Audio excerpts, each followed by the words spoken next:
53 and 108,000, sorry, I'll take that again, 2,553,108 liters of Kangara were confiscated. It was further noted that the worst affected regions were in Rift Valley, Nyanza, Western, Central and Nairobi. Drug use and abuse in the country was also identified to mostly affect the youth, especially in learning institutions, with statistics showing the average age of initiation into alcohol being 16 years. 40% of alcohol users are youths, with 1 in every 7 Kenyans aged between 25 and 35 years, totaling to 1,137,288 currently abusing alcohol, with over half being addicted, and that half amounts to 596,336,000. On March 16th this year, the government declared alcohol and drug abuse as a national security threat. While this stands, the authority revealed that almost 4 million Kenyans were in need of rehabilitation support. Key result areas such as sensitization of 10,021,630 parents on positive parenting, also developing guidelines targeting learning institutions, and partnering with county governments and other stakeholders on matters rehabilitation and support for victims of alcohol and substance abuse, as well as outreaches aimed at protecting citizens from illicit substances and drugs. Calls have now been made to the government to increase allocation of funds in a bid to implement the plan. When we work out our programs, as per our strategic plan, Chief Guest, we realized that we require 12.2 billion Kenya shillings at least to make an impact when we look at our strategic plan. And therefore there is a variance of about 6.2 billion. These are variance which we would expect our partners, the civil society, other government institutions, international partners as well, individuals even at the private sector, to chip in. Gertrude Burgay, K24 TV. East Africa's premier healthcare and medical laboratory event, Medic East Africa, will now take place at KCC in Nairobi from the 4th of September. Co-located with MedLab East Africa, the 3-day event will bring together leading regional and international professionals for discussions on pressing topics within primary healthcare, as well as healthcare financing and leadership. Over 250 exhibitors and 8,000 professionals from more than 30 countries will gather for the second edition of this event, which offers distinct opportunities for networking, live product demonstrations, and building lasting relationships. According to Medic East Africa's 2024 Healthcare Outlook for East Africa, the region's medical sector, including doctors, nurses, and lab technicians, is understaffed. There is an average of 0.2 physicians for every 1,000 people. For every 1,000 live births in the region, about 49 children under the age of 5 die, almost double the target of the 3rd United Nations Sustainable Development Goal.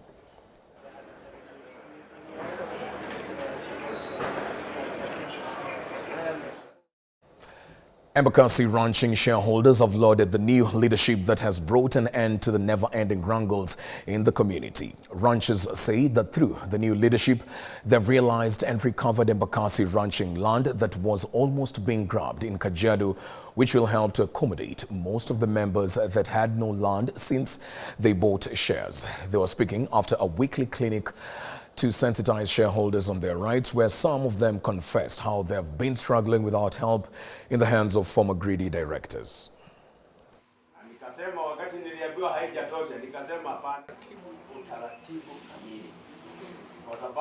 Shareholders, people don't know what happened 50 years ago. Walinunua hii mashamba, wengine their parents, baba yao wameaga. Sasa wengine ni watoto wa wenye original shareholders. Tunatengeneza hii clinic, wakuye tunawaeleza vile tunaendelea, vile tunafanya kazi pamoja na serikali. Hizi ploti hata leo they are occupied by people, foreigners, si zangu. Wakati President Ruto alipoingia kwa ofisi akasema atakuja kupatiana ploti hapa.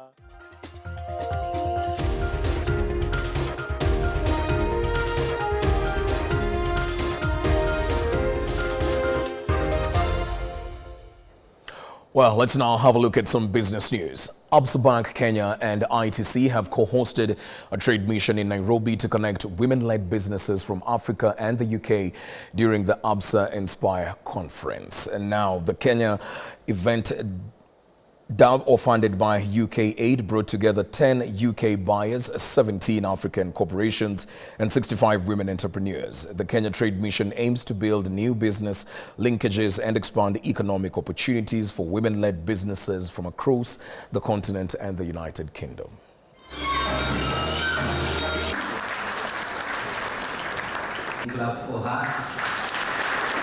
We have now AFCFTA, 55 countries. 1.3 billion people, 3.5 trillion economy. We also have AGOA that is coming online. We have Kenya-EU Economic Partnership Agreement, $16 trillion, 27 countries. So there are enormous opportunities for women. We have issues with access to capital. We have issues with networking, mentoring and coaching, and we have issues with them finding markets. So all that is being addressed in this conference. Making sure that you tell your stories allows other women to know what not to do. It also allows women to know that, you know what, this is not a straightforward road. You also have to do your homework. Women, we have an opportunity. The stars are aligned. It's an opportunity for us to learn, relearn, and learn the things that we don't need and just pivot our business to the next level. You have the support. Tourism stakeholders have committed to empower the youth to enhance character development and team building through fitness facilities. While launching health amenities in new key stakeholders cited mental health as a societal challenge that requires interventions such as nurturing of life skills, goal setting, discipline, and social connections. According to the investors, the newly introduced fitness facilities are not just about physical exercise, but also about nurturing important life skills in the younger generation.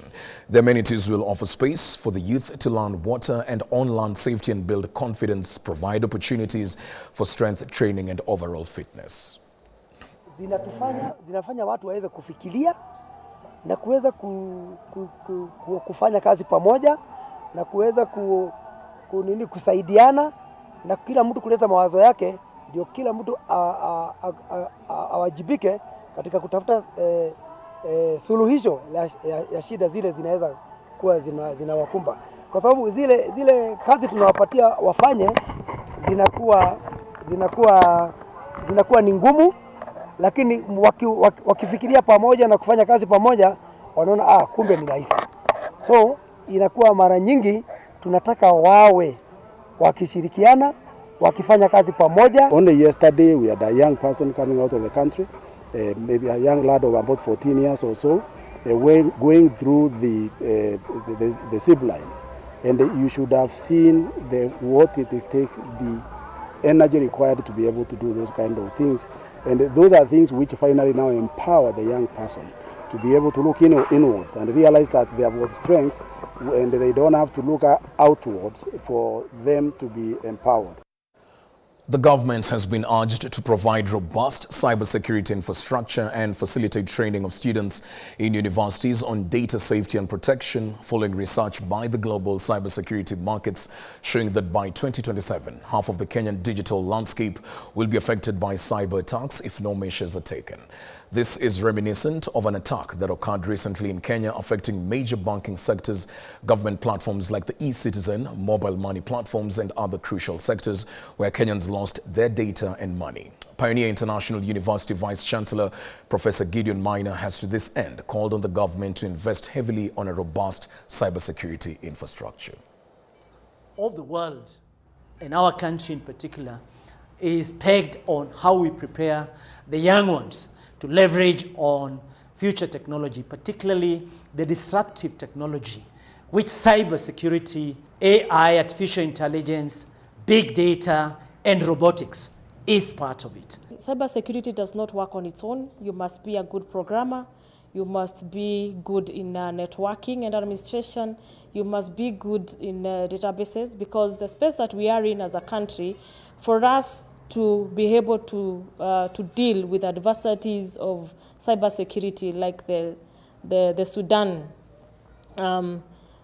attack that we got in Kenya, then we have to train these students to be in line with what is happening in the industry right now. Security starts with everyone. It's good that the government saw it fit that the youth should come together and try to show their skills to enhance the cybersecurity sector.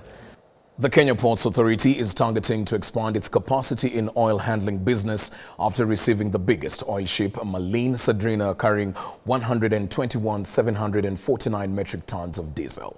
The expansion through investors involves an increase in storage facilities, a move which will position the port as the best oil market center at the East and Central Africa oil market. Speaking at the Kipevu Oil Terminal at the port of Mombasa, Kenya Ports Authority Managing Director Captain William Ruto said oil marketers have shown confidence with the port of Mombasa as it can handle a deadweight of over 170,000 metric tons.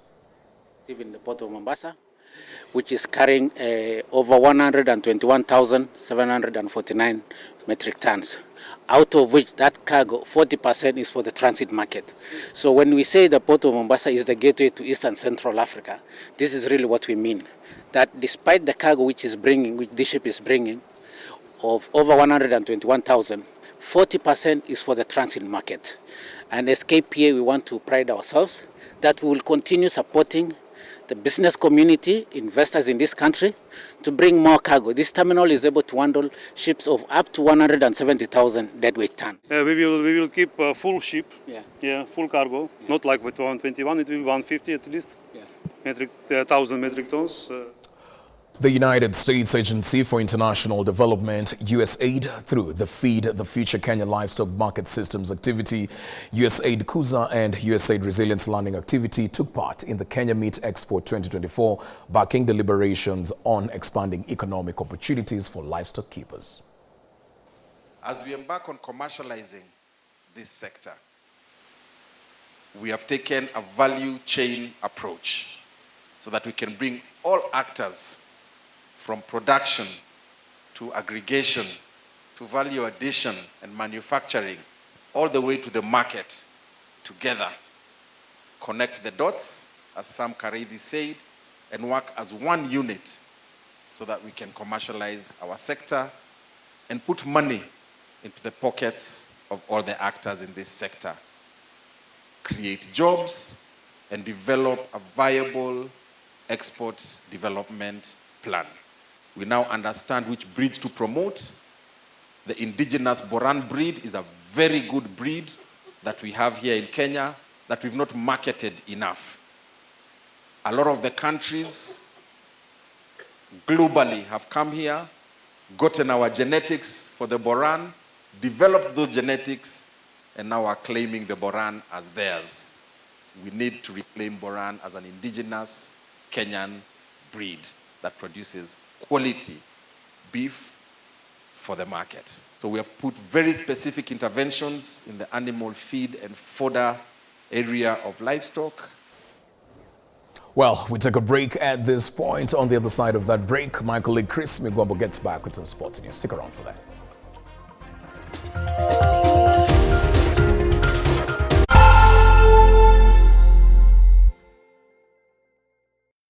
Have you watched K24? We would love to hear from you. Send us your feedback on what you like and what you don't like and why.